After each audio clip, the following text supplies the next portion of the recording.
All right. Hi, Ali Gower. Thanks very much for meeting for a bite to eat and a conversation about what you do with chocolate and the chocolate tree. Now, we're meeting in Edinburgh Larder, part of the slow foods movement in Edinburgh, and they do beautiful foods. So we'll just describe a bit about what we're having for lunch. Uh, I've ordered the pumpkin and pearl barley risotto, runner beans, wild mushrooms, and sweet cicely, and it looks gorgeous. What am I looking at here? We have a mullet with the sea forage vegetables, potatoes, and tarragon. And it's great. It's got a kind of glaze to it, so it's like caramelized.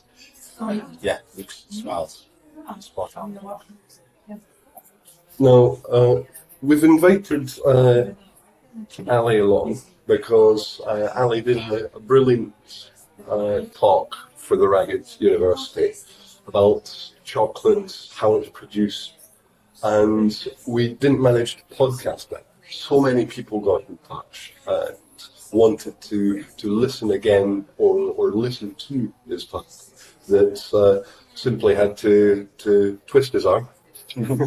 Well, it was easy arm to twist, I have to say. I've never refused an invitation to answer from a good organisation. And the talk that we did with Ragged was really fantastic. It was a good opportunity for me to just get out all of the stuff that we've been doing into an audience which I haven't done much of. And we did get a really good reaction, which was, motivating for us. Made me realise that there's a willing audience out there. Because often when you're working, you're doing something, it's hard to know how that's going to be received. But we did get a good reaction at the talk, so I'm very pleased to come back and talk to you today. Brilliant. And that's, for me, it is about getting out into the world, finding out what people are doing. And when people love what they do, it becomes so interesting. So, want to find out some of the information that was shared in that talk, and also a bit more about the sustainable and ethical business that you're running. It's not always easy for entrepreneurs to get on their feet. It's an objective, and it's not easy, certainly in the beginning, to get that sustainable model working the way you want it to be. It's always an evolution. There's always new things that you can do. There's better things that you can do. But the important thing is to have that objective and to know where you're going with it, and not to make sacrifices, which is where I think a lot of businesses begin to fail their own ambitions by giving up. Maybe due to profit, maybe due to ease of use, or to make things work smoothly. They might sacrifice some of those ethical ambitions, which is something we don't want to do, and it often comes at a price. It often means that we don't make the kind of margin that we should be doing. But at the end of the day, there's no, it's kind of black and white.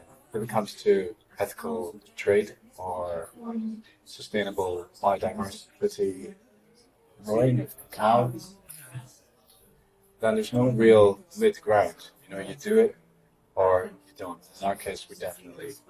We don't back out because something's too expensive or it's not quite what we want. To go for something that's less sustainable, that might not have the kind of ethical background that we're looking for. So yeah, it's not easy. But you got to do your best. I think that's the most important thing. Well, that's refreshing to hear, because so often you get this rhetoric around businesses. Oh, you've got to sacrifice, you've got to make compromises, you've got to go for as much profit. The profit motive dominates the discussion. Far too much of businesses today are focused on profit. And I can tell that just by speaking to business advisors. They're looking for you to come out with the best profit story.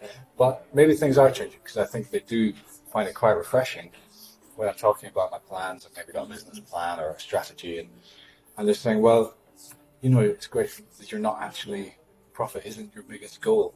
I mean, there's making a living, and we do need to make a living. We have goals to, bring up our family to make a living. But I think we touched on it earlier on that it's, you know, there's profiteering for the sake of it, and then there's making a living. There's two different models. And sacrifice of somebody else's livelihood, in this case for us, it would be a cacao farmer on the other side of the world. I'm not going to put my profiteering against his quality of life. We can touch on it later on as to how the chocolate industry works. But, there is no real compromise in that situation for us. I see you and the slow foods movement being a vanguard of illustrating that it absolutely is possible to create sustainable businesses, get remunerated for your hard work, and produce absolutely beautiful produce. So talking with Susan Brown, who runs Ragged and does a lot of sustainability work. She was very impressed by the holistic view that you've taken in developing chocolate.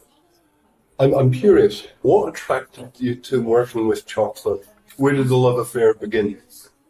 Well, probably with my wife, which, she wasn't my wife at the time, and it wasn't an affair at the time, but we met, we started thinking about things we could do on the music festival circuit in UK. There's a circuit of music festivals. We were going out.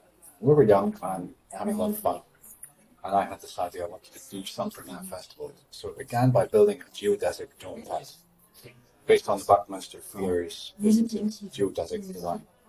We built a tent, and we said, "What would we do with it? Let's make a mobile chocolaterie." Because Frederica was very proficient at working with chocolate. Just coincidentally, she was doing things for parties, for small events.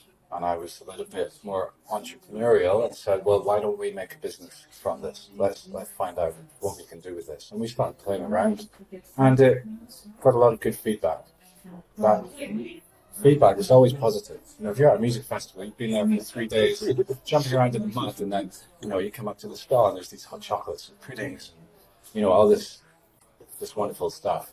Really, we made a lot of people happy, and making people happy, and bringing something positive into that person's life in a small way gave us a lot of motivation to do what we do. So it's the backbone of our business, really, is to bring positivity throughout. And you were talking about that kind of the bigger picture, is that it's not just about the consumer now, it's about everybody connected to that product holistically, from the guy that grows the cocoa to the person who delivers the cocoa over here, to our staff, to the consumer. That holistic, as a whole, everybody needs to benefit from this, including the environment. So I think the more I began to work with chocolate, the more I realized that it has the potential for me to make the world a slightly better place. Everything that we began to do kind of opened up new doors, new knowledge. So we'd start making chocolates, by which I mean bonbons or pralines, chocolate bars, and learning how to do that, learning that's actually quite technical. It's an art, it's creative, but it requires technical understanding in terms of working with the chocolate and getting it to do what you want it to do. It was quite satisfying for us to have something that really did take a bit of work and a bit of learning. We did a short course, but most of it has been learned by ourselves out of self-motivation. And as I say, a lot of that motivation comes from making people feel good. I then realized that this is what we want to do with our lives. So we began to do more and more of it, and started to dig deeper and to find out more and more about chocolate. That was in 2005 that we began. So this is 8 years later, and we've dug a pretty big hole in terms of finding out about what goes on in the chocolate industry. And in that process, we've learned a lot, and it's given me more motivation to take what we're doing to a different level and bring more transparency to the chocolate industry. I mean, I found out that the industry is quite opaque. historically as well as up to contemporary chocolate manufacturers. I think that there's a lot of misleading of information in terms of packaging, and I think that in this age and in the future, we need to see more transparency from companies, whether they're food companies or anything else. They need to be able to give a clear story to the consumer, so the consumer knows what they're buying and knows where that's come from. And I find that chocolate is something I can really get that message through with. It's something I can improve for consumers in the chocolate industry. So it's always been something we've been passionate about, and it just grows and grows. And every time we peel away a layer, we find something else that's really interesting that we can interact with, and that we can change to a more positive relationship with the consumer, that we can get a more clear, transparent level of understanding to the consumer.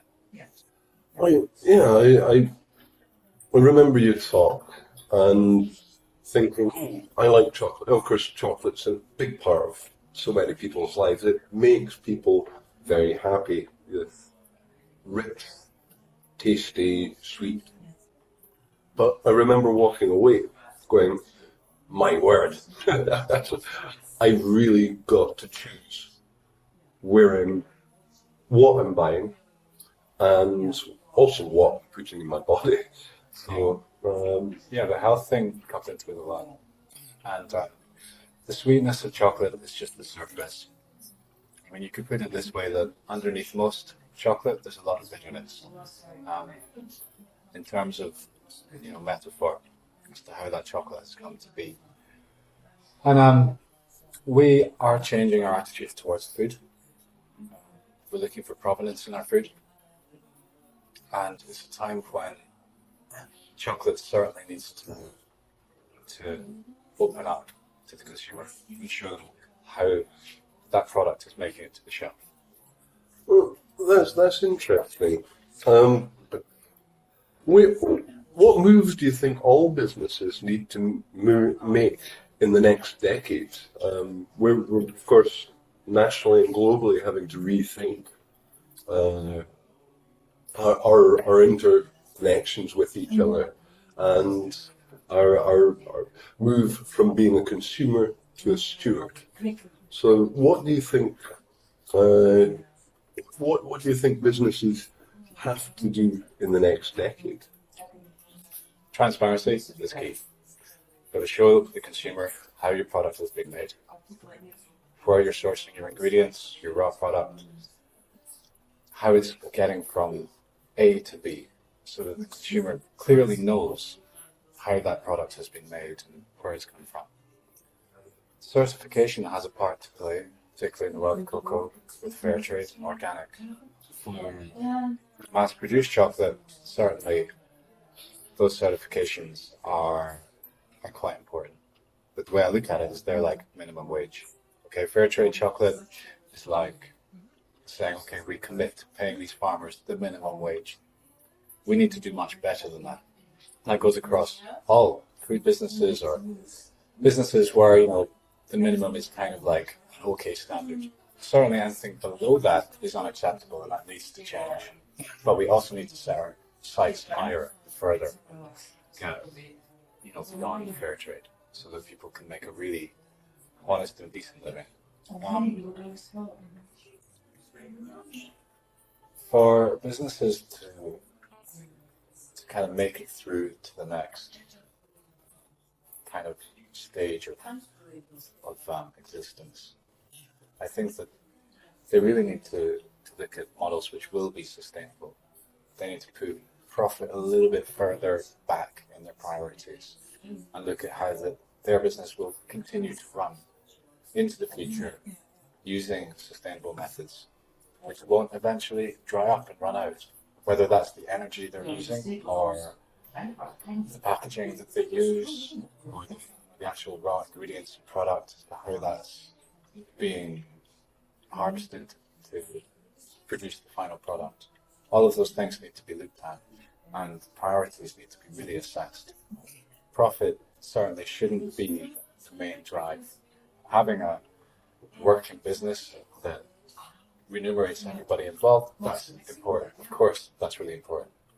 But at the sacrifice of all the other things which will continue to make it a business in the future is just a very short-sighted objective. And I think that any business going into the future needs to examine where they're going to be in 5 years, where they're going to be in 10 years, where the business is going to be in 20 and 50 years, to make sure that they are protecting the business and these places in the world. How is this perspective, this ethos and philosophy being received in the business community? I think there's pioneers to go out and do it. And I think there's older hats, old models that are clinging on to the idea that profit is key. And then there seems to be a layer of superficiality where, as a consumer, you would think, oh yeah, they're doing everything that we need them to be doing.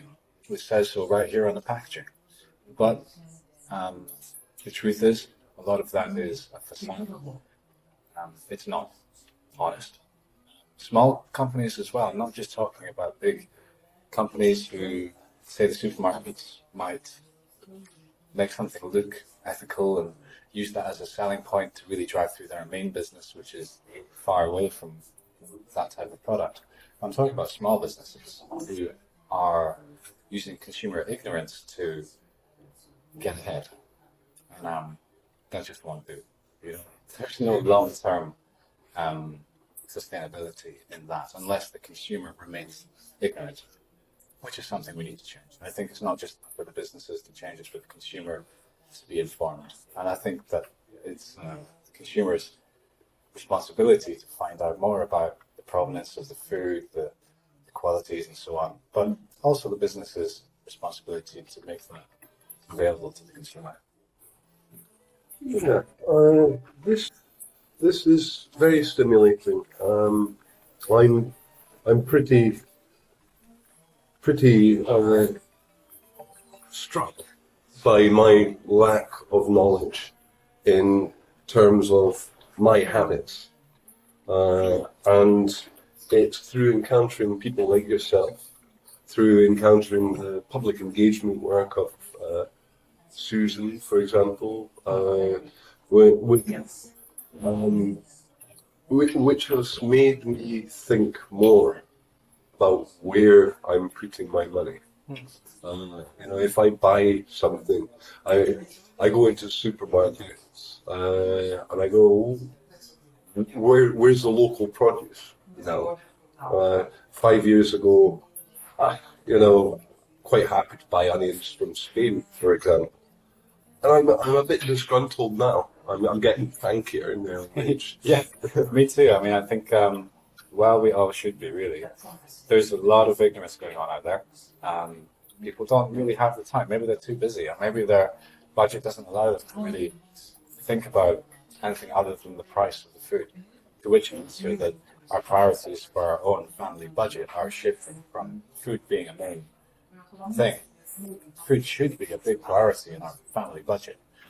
It's our health, it's who we are, you are what you eat, and it should be much more important. But over the past, I don't know how long, those other things will come into our lives, the competitions, the technology, the clothing, etc., brand names that we wish to achieve, that person we wish to be, means that food is getting sacrificed. And again, that needs to change on a consumer level so that we are looking to buy food which is going to benefit us and our family into the long term. So yeah, you're not alone. I mean, there's myself as well. When I was a student, I'd really look at the provenance of my, cheesy pasta. But that needs to change, and it's really with the businesses as well. They need to start thinking about what's the right thing to do. Sustainability for profit. Here's a question. Again, there's lots of perspectives flying around and rhetorics. Do you think sustainable is good for the economy? Will it empower the economy? I think that's in the forethoughts of a lot of people. I hear a bit of subject fatigue uh, in some quarters. The way I see it is there isn't really a choice. If we want to have an economy, if we want to have a working system, um, to continue education, to continue business, to continue doing all the things that we do, and we don't really have a choice. No, sustainability probably isn't the best thing for economy short term, but for long term, absolutely. Right. If you still want to be doing business in 20 years, then you need to think about sustainability as being one of the priorities.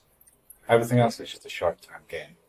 And, you know, if you're planning on having children, grandchildren, then you really need to start thinking about how the world is going to be in 20 years, depending on how you act as a person today. Well, that's refreshing. Very refreshing perspective, because we're in an information age, and we can have a dissonance with thinking with terms of long term. And I mean, this brings on thought about the slow foods movement. You're a part of the slow foods movement in Edinburgh. Can you tell us what that means, please? What is the slow food thing? Well, it's kind of summed up in the title. I think it's a reaction to fast food. Probably in the 1980s and the 70s, we were introduced to foods that would be on our plate quickly, very, you know, homogenized, very poor in terms of the health qualities, in terms of provenance, quality of the food, the nature of the ingredients was all put to the bottom, whereas getting out to you on your plate quick and cheap was the priority. So I guess slow food's the opposite. It's not about how much it costs. It's not about getting to you fast. It's about taking the time to enjoy food, which is something we all could benefit massively from as a society. We have the taste buds. We have the ability to receive all these wonderful flavors. Why go through your life eating rubbish when there's this fantastic larder of food available to us? And means selecting the right ingredients, means taking the time to process them properly to get the right flavors out of them. And also in terms of service, it means slowing down and taking time, making food much more of a occasion. Just look at the Italians, which is where the slow food movement began, right? They're going to sit down, stop work 2 o'clock in the afternoon, sit down and have lunch for 2 hours, start work again at 4 o'clock. Now, okay, it's a bit hotter over there, so they've got that siesta to get away from the sun. But, you know, this kind of rattling through the day and getting food on the table and getting it through you so that you don't play the Xbox is not fulfillment. There's absolutely a time to, you know, to play games, to do all of those things, but food needs to be a much bigger priority in people's day-to-day lives. And benefits, you know, they're instantly noticeable in terms of health, in terms of social, you know, aspects. People are much happier if they're spending their time slowing down, eating properly. Is it affordable for everybody? That's something I also hear in the background. I've heard people say, "Oh, I would buy locally, I would buy organically, I would buy ethically," but I've not got the money. My family, there's lots of discussion about food poverty. So, what's your take on this? Well, you know, I earn much less than the lowest paid council worker. Now I do all my shopping, well, not all, but as much as I can at farmers markets, because I'm there every Saturday selling the produce. So it's an easy place for me to be because it's all there. I don't have a problem with the money I'm spending on food. It's not, you know, outrageous. I think a lot of it is down to having the time to cook. People need to take more time to cook. So it's not actually more expensive. If you go out and buy some vegetables, it's going to be cheaper than if you go out and buy a ready meal, lasagna or something.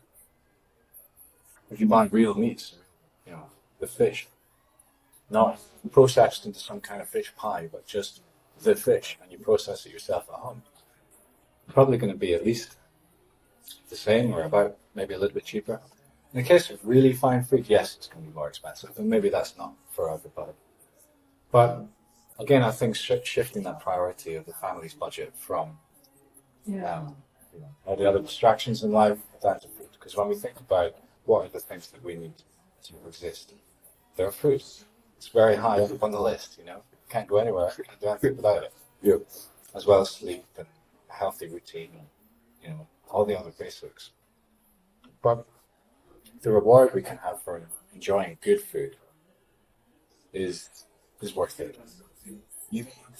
Families on a small budget, on a big income, which I would include myself, are able to take the time to cook properly, to look after the children well, and to buy the right type of ingredients. As I say, when it comes to ethics, if I'm faced with buying a chocolate bar, which has been the product of a child slave trade, which is still happening today, I'm not worried about that chocolate is involved. Or something where I know it's either fair trade, it's got real flavors, there's a story behind it, then I'm not going to make a choice about that. I wouldn't choose a cheap, ethically questionable chocolate bar because I feel that I'm impoverished. If you look at these guys who are slaves on the cacao farm or working for much less than what we have as minimum wage here, it's really trying to scrape together a living. Then it puts it in perspective because that's real poverty, and it's our responsibility to make that change. Also, as I say, making the chocolate, they need to make what it's supposed to. And if that means the product needs to be more expensive, then yes, that's what should happen. You remind me very much of, there's a classic economics essay called I, Pencil by Leonard Read. And it's a discussion about what goes into making a pencil. And it's a story. It's almost an ode to the pencil. So he says, look, what is in a pencil? And here we have cedar wood that has been taken from Oregon, and it has been grown and tended and cut down by a workforce who required food, and they use tools that have been manufactured, and pretty soon, we find out all these extended connections we have in a single product. So the clay that's been used to make the lead, the graphite that's been taken out of the ground. Yeah. And I'm very impressed at finding a statement in this culture that we've got this responsibility to that person on the other side of the world. I'm waking up to it myself. Yeah, So we're too separate from the other side of the world, particularly in the world of chocolate. I think coffee has changed a lot. You just look at coffee, there's a lot more direct trade going on, where you can see the provenance, you can see the people, you can see the production techniques. And you can see that this is a product which is treading lightly on the earth in terms of the machinery that's been used and doing the right thing by the people who are growing. So, yeah, this is where businesses need to give full information. It's like, what I can do with our business is show how that chocolate has been made, what machinery has been used, how it's been grown, what type of cocoa has been grown. There's so many different factors which I'm just delighted to be able to give the consumer. But when you come up against a company that doesn't really tell you much, then you think, well, what is really going on behind the scenes? I think it's the business's responsibility to make that story clear. And if they're not making it clear, then there are questions to be asked. on that point, tell us about the cocoa and how it gets from the plant to our table. Sure. Well, we began in 2005, like all other chocolatiers, by buying in what's called couverture. And we still do that today. Couverture is chocolate that has been made for use by the chocolatier. So almost all the artisan chocolates, almost all the chocolate that you buy off the shelf has been made by a company using another company's culture. So in this case, because is organic, it's coming from South America, which is where, I mean, there is of course African organic cocoa as well, but ours in particular is Dominican Republic and Costa Rica. Out of those two countries, there's cocoa beans, cacao beans. They're coming over to Belgium to a factory in Belgium that turns those cacao beans and cocoa beans into chocolate. We then buy the chocolate in kind of button shape, button format, easy to melt down. And, for the past 7 years, we've been melting that down, doing things to it, making it into chocolate bars, making it into chocolates, into truffles. We're working with chocolate, and this is where there's a big, facade. I think you see a lot of chocolatiers who present themselves as making chocolate. We make the finest chocolate. They talk about sourcing ingredients, they talk about the provenance of the cacao, but really what they're doing is they're buying in chocolate buns from Belgium, melting it down and doing things to it. Right. Not necessarily Belgium, there's Switzerland, there's France, there's various companies making culture, which is what's being used by 99.9% of the chocolatiers in the UK, in the world, coming out of the factories. Now I stand by that because ours is organic. So with the certification, we have assurance of ethical trade, we have assurance of preservation of biodiversity. That's great, that's fine. But we want to do more than that, because when we started to learn about chocolate, and we realized that, hardly anybody is making this chocolate themselves from the bean, then it became our objective to start working with the beans. And this we did the end of 2011, I think. Right around then we started thinking, right, let's make chocolate. Let's actually make chocolate. There's only about 6 of us in the UK making chocolate, and we're the first ones that now make chocolate from the bean and can then do a whole range of things with that chocolate. So essentially we make our own couverture. We make it and then we turn it into chocolate, as in bonbons, truffles, pralines, making it into gelato, the ice cream, making it into chocolate bars, liquid things through the chocolate bars like salt, orange, do all these wonderful creative things with that chocolate that we made from the bean, which makes us the first authentic chocolatier in the UK. In France, there's a group of about 5 chocolatiers, and they're trying to protect the name chocolatier because in French, and it is a French word, it won't come up in Word if you type it in, it's a spelling mistake. It's a French word, and the French definition of the word means somebody who makes confectionery from the chocolate that they made from bean. Everything else is a confiture, which means that you're buying in couverture and making your confectionery from couverture. But, with the translation over to English, that meaning's been totally lost. So I don't really mind. There's millions of chocolate. It's just a little bit of trivia at a point to make that what we're doing is really quite special. Now, how do we source that cacao is the next big question. This is where it gets really exciting for me, because then we have this opportunity to direct trade with farmers. So exactly what's been happening in the coffee industry. So, I'm looking at the coffee industry and looking at various parallels, saying there's no reason this can't be done in the cocoa industry. So we started. And, our first beans came from Peru. Then we're striking up connections with farms in Ecuador, and we already have connections with a group of farmers in Madagascar. How we select that cacao is based on fine flavor.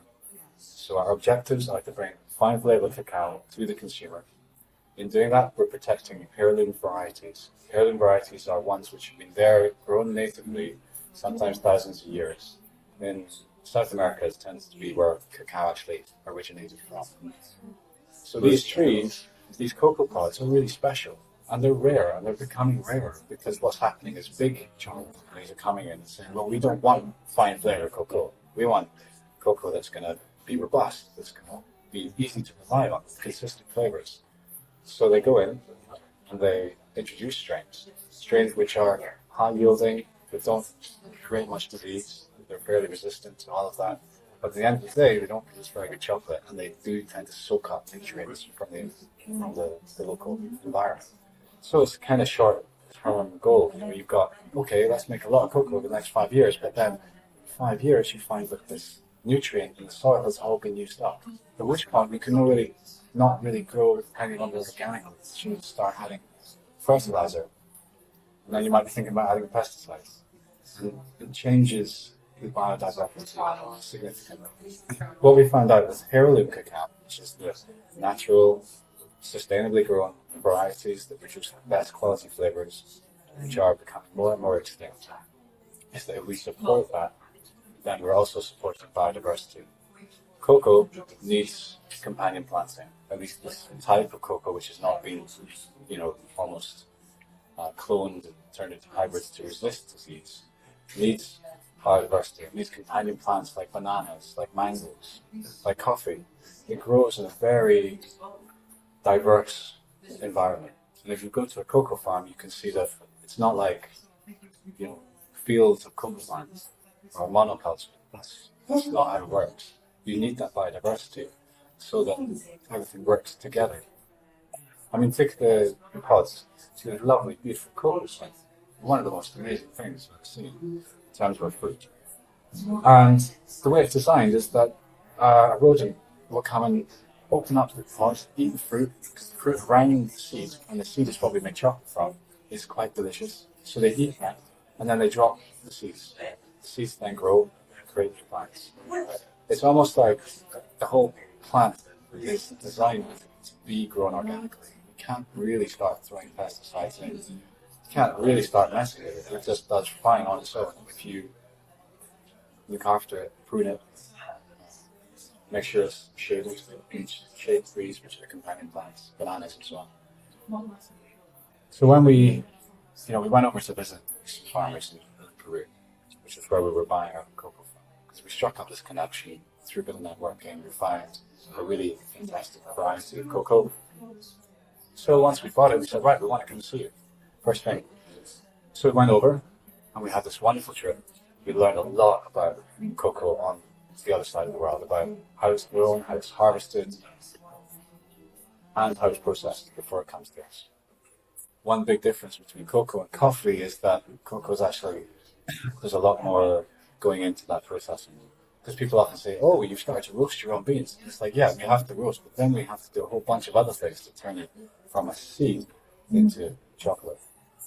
So now we're making our own chocolate and beans bar, and it's really exciting. It's benefiting farmers on the other side of the world.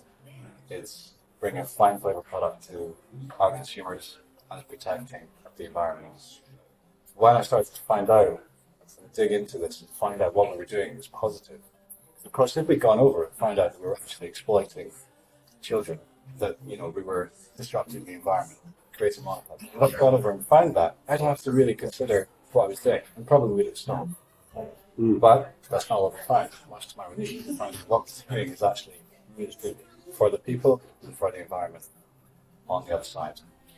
And also, it's just a really interesting experience for us to connect with cocoa, which is a thing a lot of chocolatiers, particularly in the UK, where we can't grow cocoa plants. A lot of them will talk about selecting the finest beans, choosing the best plantations. And a lot of them, I would wager, I've never even seen a cocoa plant in real life. They're all focused about running a business and making a nice product. But the separation between farm and chocolate or chocolatier is quite big. And I think that there's a lot of pretentiousness in the chocolate industry. There's a facade of working with fine chocolate, and that's kind of nice. It's kind of interesting. But what it's missing out is a connection with people behind that product. And that's not just the chocolatier, it's the people growing the cocoa. So our ambition is to open that up and make it much more transparent for consumers what's actually happening in the chocolate industry, how that product is actually making it through the shelf. This is very interesting in terms of it was a major concern of John Maynard Keynes. Okay. The distance between the owner of the business and the business itself. Absentee landlords produce slums. He's taking that concept to its extent, Yeah.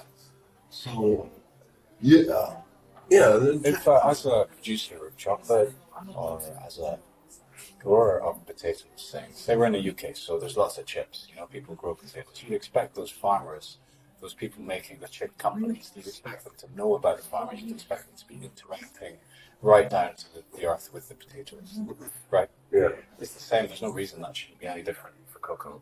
We're in a world now where communication is quite easy. You know, I can pick up my phone and phone a farmer in Peru. He might not have internet, he might not have a working toilet, but he's got a phone, right? So we can have a discourse, we can communicate, which is one of the benefits, I guess, of modern technology. There's no reason that that should not be happening more and more. And any chocolate producer who isn't in touch with where their cocoa is coming from doesn't have that real knowledge. You know, well, I just get very disappointed at the ones from food packaging and I see that actually there's something not quite right here. It pretends. And that's just not a sustainable future. So is the idea of ethical branding being abused by Yeah. businesses out there? Well, one example would be how fair trade is actually working. Yeah. So fair trade came in not too long ago, maybe started in the 1980s. Since that, it's been growing.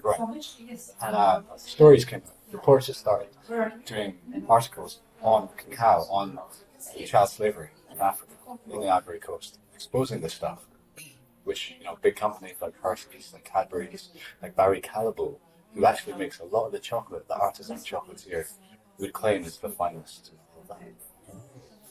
A lot of this exposure came out, but these guys were not properly checking where that cocoa was coming from, and that there was definitely questions to be asked of that. As a result, they started to change. They started to improve.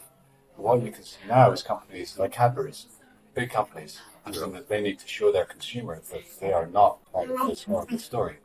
So what they do is they introduce a fair trade product.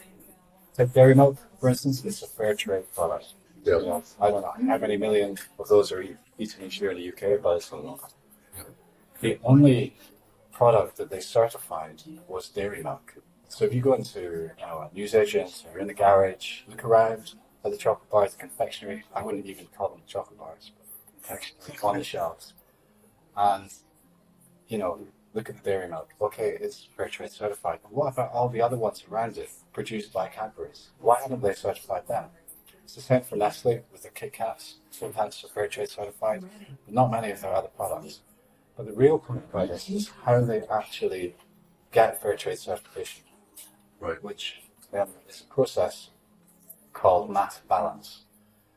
So Cadbury's, to claim that their dairy milk bars are fair trade certified, need to prove that the percentage of beans that they buy that matches up with the percentage of chocolate that they make, which is dairy milk, needs to be the same in terms of fair trade. So say they make 20% of their products are a fair trade dairy milk bar, then 20% of the beans that they buy need to be fair trade certified. But when they come in, they all get mixed up.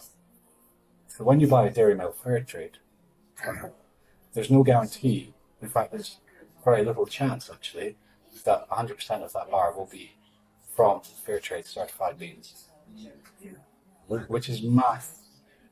Well, that's mass balance. That's what it's called. But it's big misinformation. It's misleading to the consumer because as a consumer, you go and you buy a fair trade product, you expect it to be 100% fair trade in its provenance, Yeah. and it's not. So people like us need to come in and say, well, we can do better than that, and we can expose that information and give you a product which is genuinely ethically traded, which also comes with a whole bunch of other factors.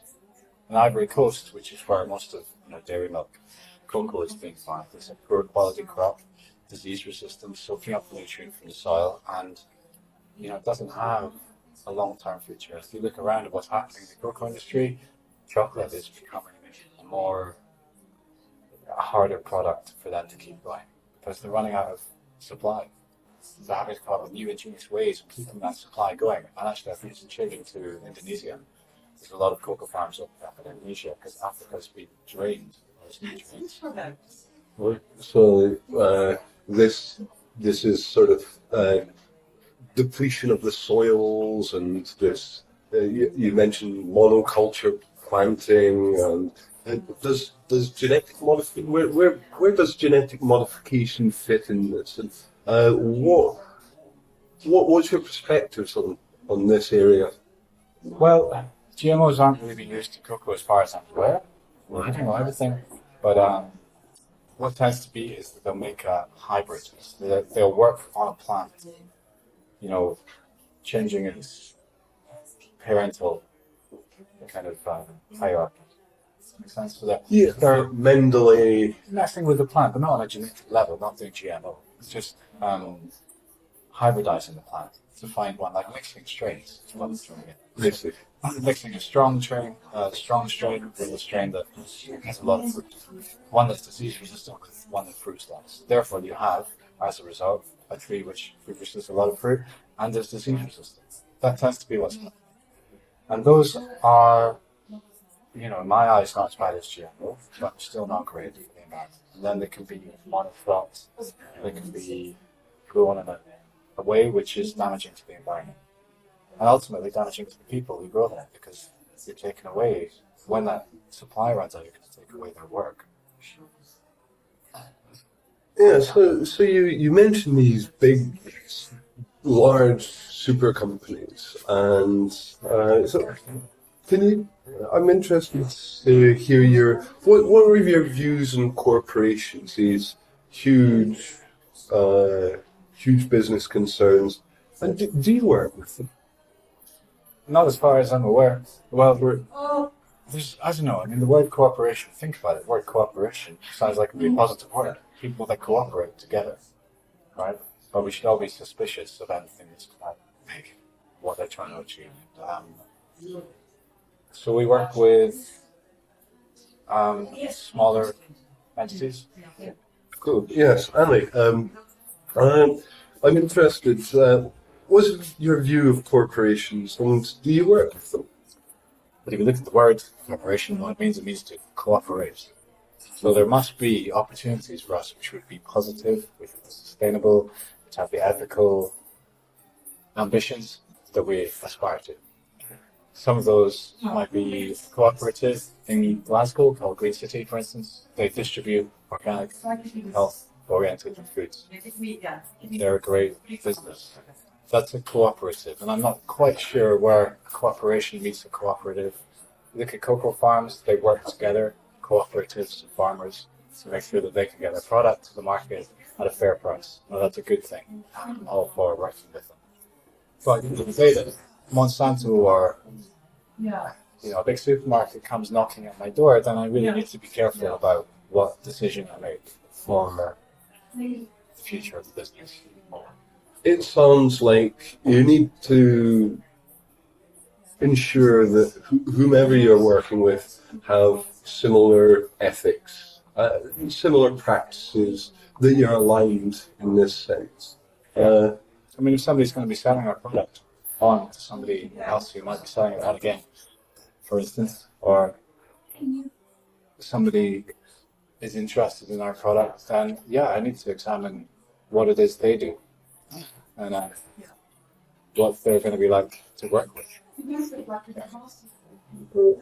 But corporations have a lot of power, right? Yeah, big companies have a lot of power. If they can start changing towards using that power for good, making profit, less of their ambition, and focusing on sustainability and ethics is more of a priority, then we could see a big world shift. We could be a better place, thanks to corporations. They've yet to show us that they can do that, because all I see is profiteering from big companies. And I think a lot of that is down to shareholders being very distant from the actual impact of their decisions. Yes, I think shareholder primacy is definitely a discussion that has to be addressed, and is being talked about a lot. Yeah. What are your priorities? Well, you've talked a lot about your priorities of your business. Well, right now, I think that we need to take stock of what we're doing and to consider where we're going to be 5 years from now. What are we trying to achieve with the chocolate tree? And to look at growth. And if we're going to grow, then how do we grow sustainably? So right now, my priority is to grow sustainably. I need to grow because none of us are making much money doing this. Okay, we're all working really hard, underpaid. Speak for a lot of my team. That needs to change. So the way to do this is to grow, right? But it needs to be done carefully and sustainably without compromising the ethics that we began our business with. So profit doesn't come to the top of the agenda. Growth in the right direction is kind of a priority right now. All right. Wow, look at this. All right.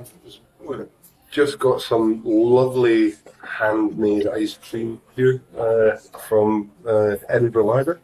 That's great. Yeah. I make ice cream as well, of course. We make gelato, which is the Italian way of making ice cream. So I've ordered salted caramel. I look forward to trying it. What did you get?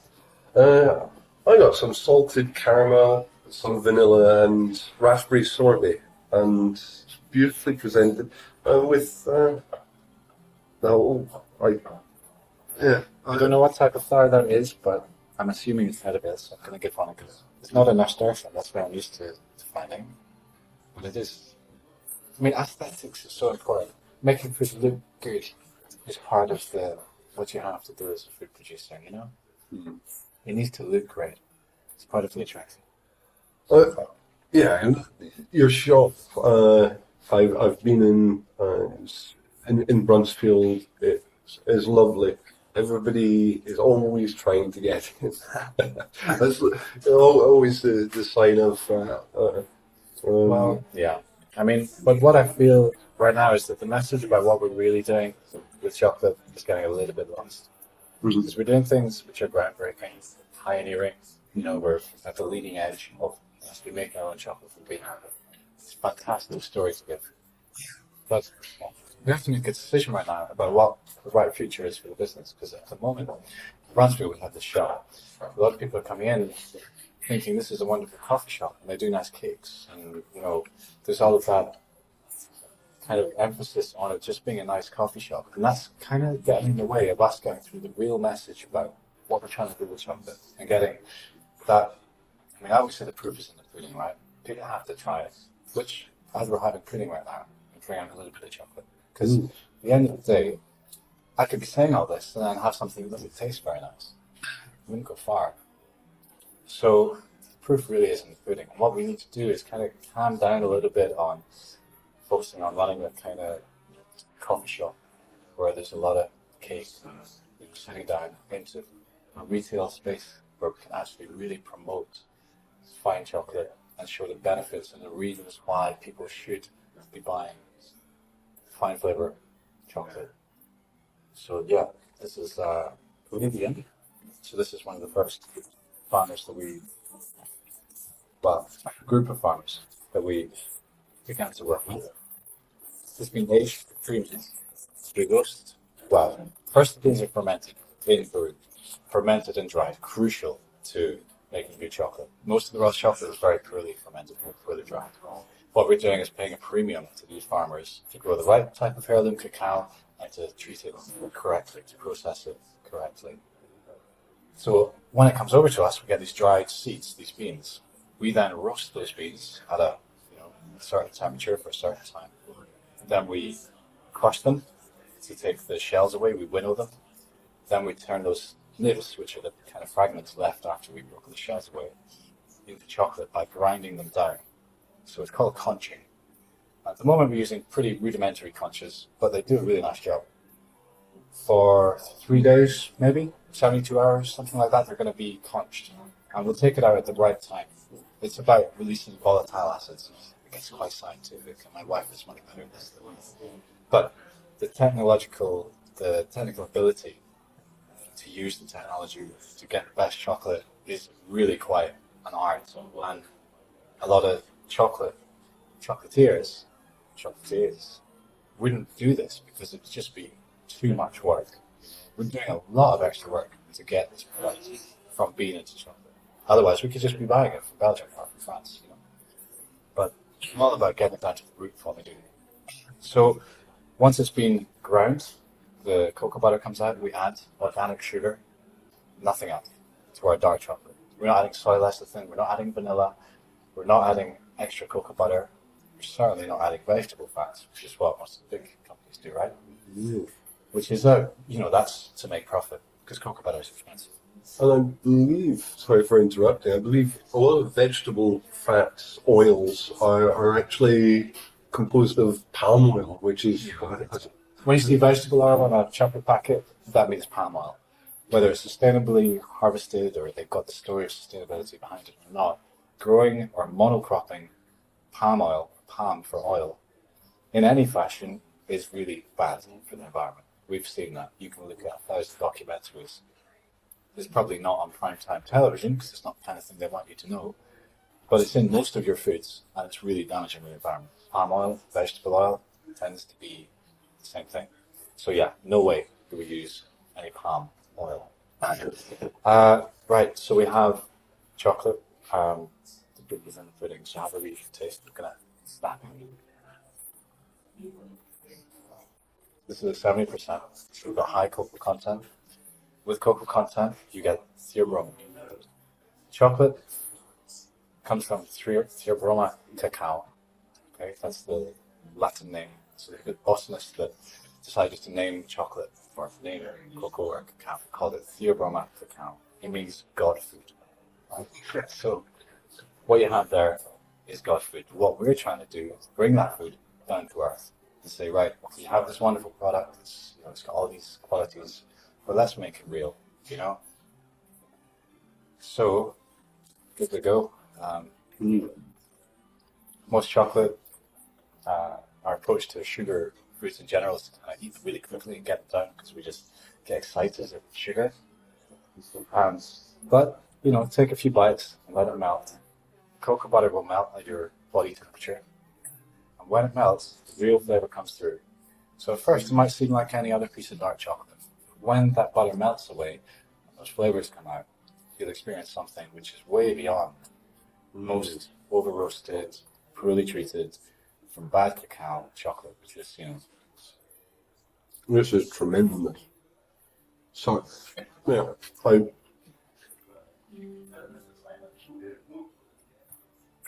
I've not got the language to quite pick apart the flavors, but... I say woody. It's got kind of, like a wet wood. I thought I find it quite woody now. Citrusy on some level. Yeah.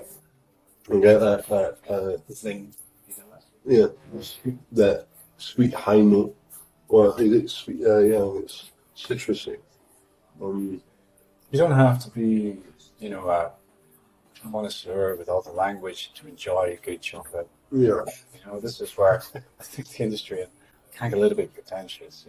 People talking about all these various things that they find in the flavor. At the end of the day, it's very subjective. Do you like them? Okay, that's the most important thing. Do you really like it? In which case, it's a big difference from most of the chocolate we're eating. And you can hopefully still taste. You've eaten that, and it's maybe 2 minutes have passed, and there's still this flavor in your mouth of this kind of lovely meat, aroma.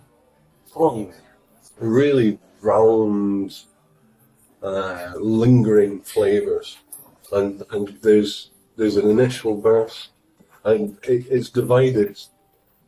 You get different flavors at different points.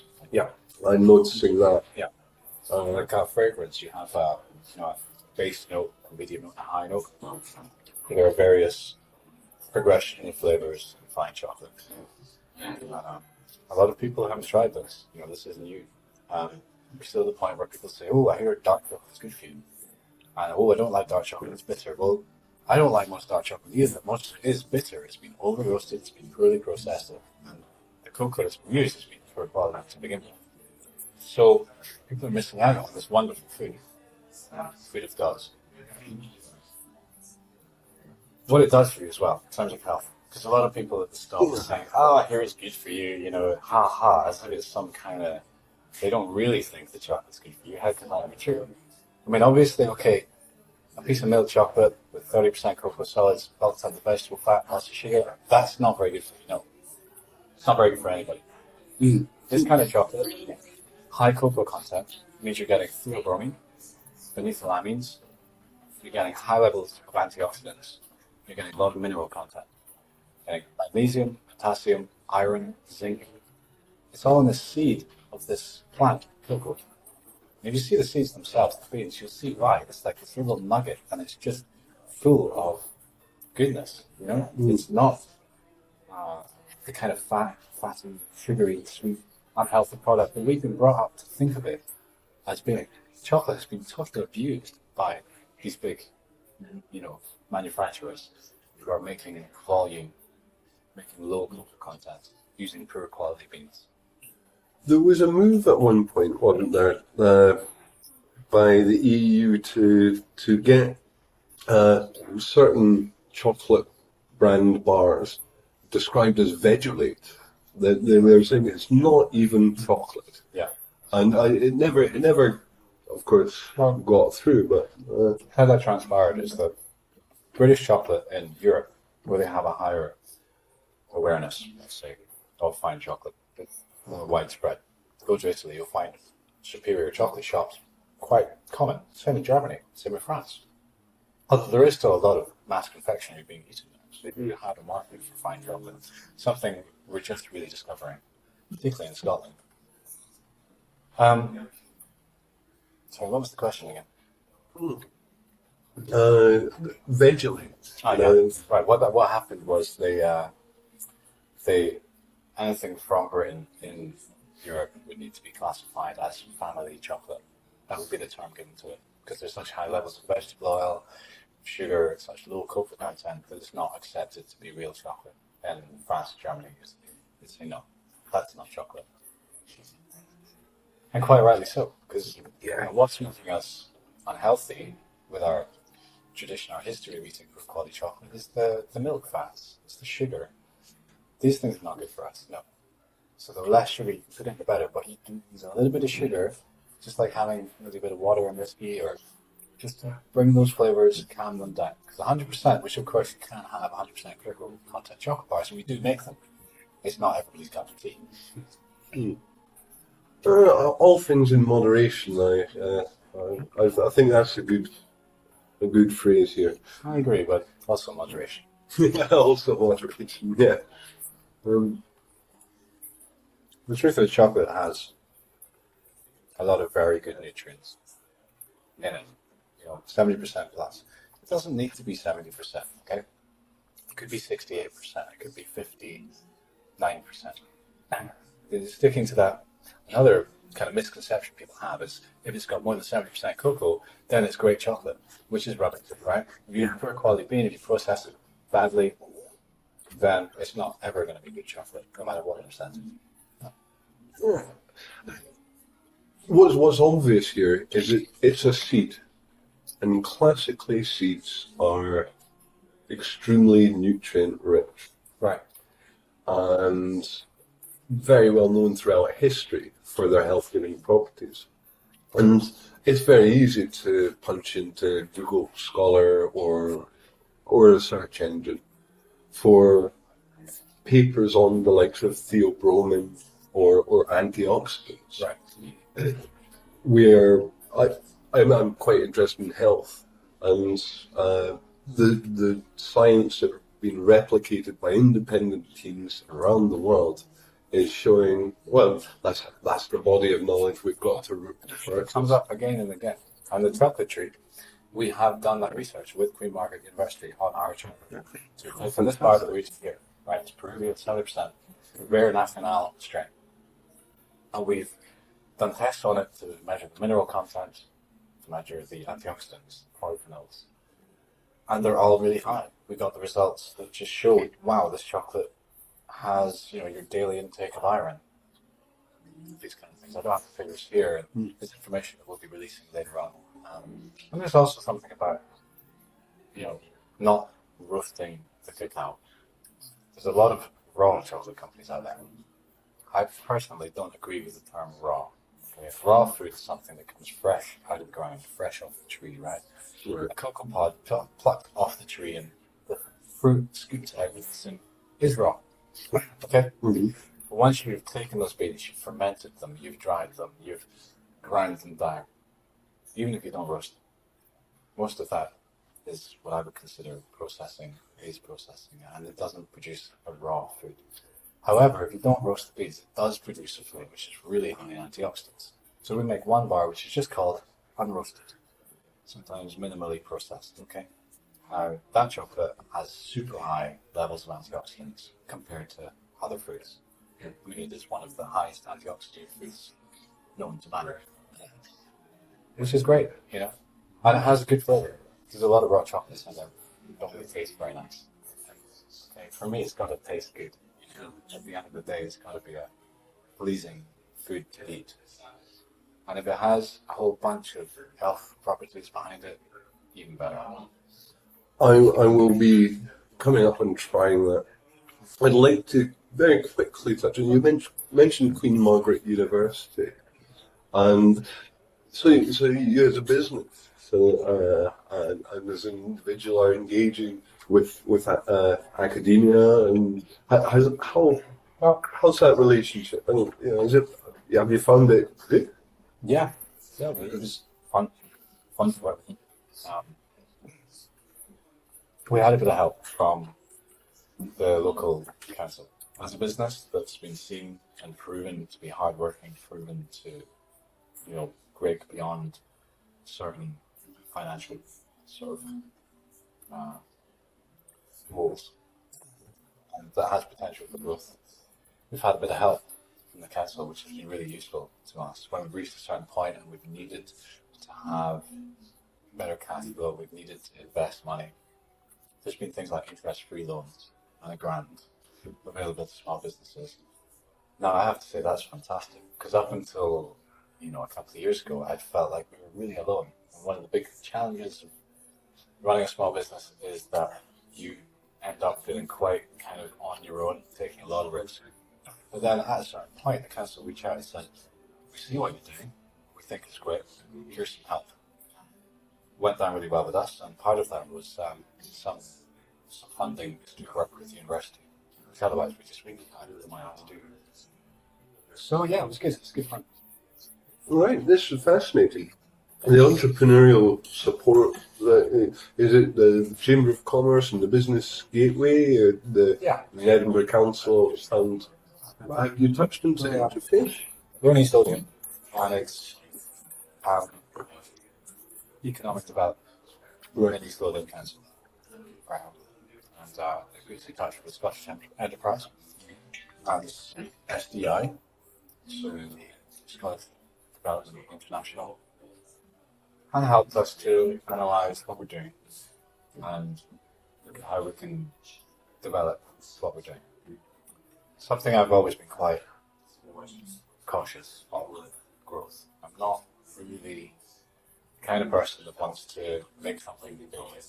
So I see what big things are going on, and I go, well, is that really sustainable? Can you really continue to do the right thing when you get to a certain size? I'm cautious, but I'm getting the right answers to those questions and finding out that actually you can grow and do more positive with a bigger business. So that's how we're changing as a company. The realization that small is beautiful, and that's great, but for future, for long-term success and long-term protection of something that you've created, and the potential to do more good with the work that we're doing in terms of buying more cocoa from farmers. Okay, so these guys, they're going to huge efforts to make cocoa one of their main focuses because they see that there's better rewards for it for people like us. Yeah. So I kind of have a responsibility to also start buying more cocoa from them. And that's been a big wake-up call for us, to have those questions answered, those doubts about growth answered, and finding a way that we can do it without without putting the sustainability, the ethics of the business away.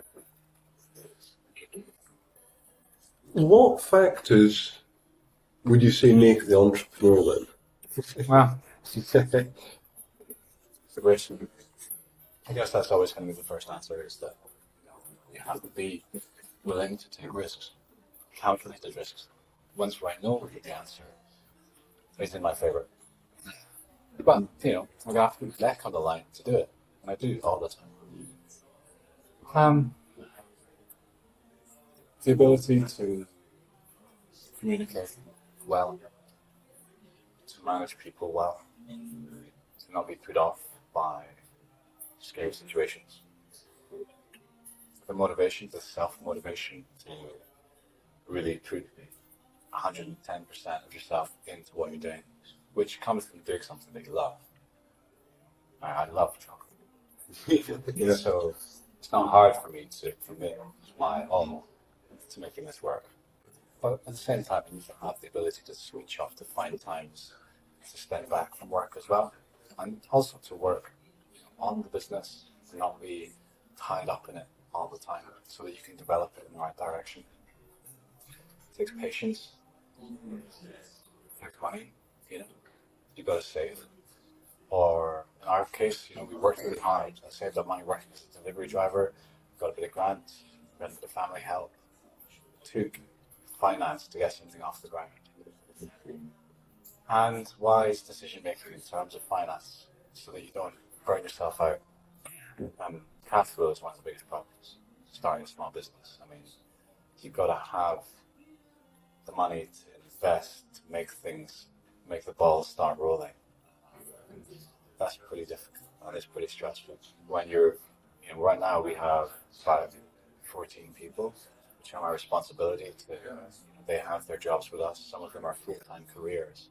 It's my responsibility to make sure that everybody gets paid. I used to look forward to payday. I worked for a big company, that was great. Now, payday is like, oh my God, right, make sure the money's in the bank, make sure everybody's taken care of. So, it's like having an extended family. But when we do the right thing by people as well, we're not the kind of business that will lay down strict guidelines and rules and dictate to our staff what they need to be doing, when they need to be doing it. We open up and say, look, what do you guys want? What works for you? We need a good work-life balance so that we can get good productivity for our staff. I think the age is changing where, employer is seeing as the dictator is distant for the business. It is gone. I think that if you want to make it a success, then you really need to be engaged with the business, with the customers, with the staff, and not be too distant. Otherwise, things will just get out of your control. This is a great insight.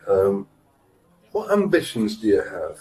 And can you just finish off and tell us all where your business is, where we can find out the information, say on the internet, and what closing comments you'd like to share with everybody? Sure. I guess, yeah.